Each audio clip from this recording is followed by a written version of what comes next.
Hammangizga Xudoning tinchligi yor bo'lsin. Bugun siz bilan Didahi kitobining 9-bobini ko'rib chiqamiz.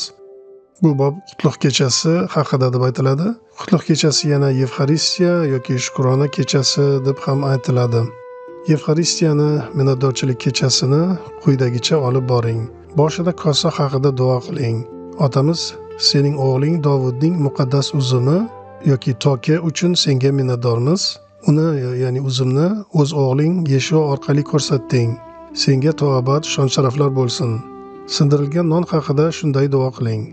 Otamiz, o'z o'g'ling Yeshua orqali bizga ochib bergan hayot va xabaring uchun sendan minnatdormiz. Senga to'abat, shon-sharaf bo'lsin. Ushbu sindirilayotgan non qirlarda sochilib yoki ekilib, hosilda yig'ilib bir non bo'lgani kabi, sening jamoating ham yerning chetlaridan yig'ilib shohligingga kelsin. Zero Yeshua Masih orqali shon-sharaf va kuch-qudrat to'abat senikidir.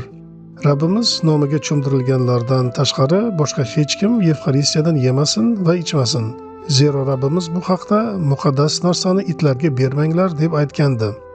Bu oyat Matto 7-bob va 6-oyatda yozilgan. Shuni keling o'qib chiqaylik. Muqaddas bo'lgan narsani ko'paklarga bermang. Marvaridlaringizni cho'chqalar oldiga tashlamang. Aks holda ular muqaddas narsalaringizni oyoq osti qilib, o'zingizni ham tilkapora qiladilar. Shu yerda videoni tugataman. Bu bob ham qisqaroq edi. Agar obuna bo'lmagan bo'lsangiz, obuna bo'lish esingizdan chiqmasin. Savol yoki izohlaringiz bo'lsa yozib qoldirsangiz bo'ladi, hamda bemalol shu videoni boshqalar bilan bo'lishsangiz bo'ladi. Hozir sizga Xudoning inoyatini va tinchligini tilab qolaman. Xayr, salomat bo'ling.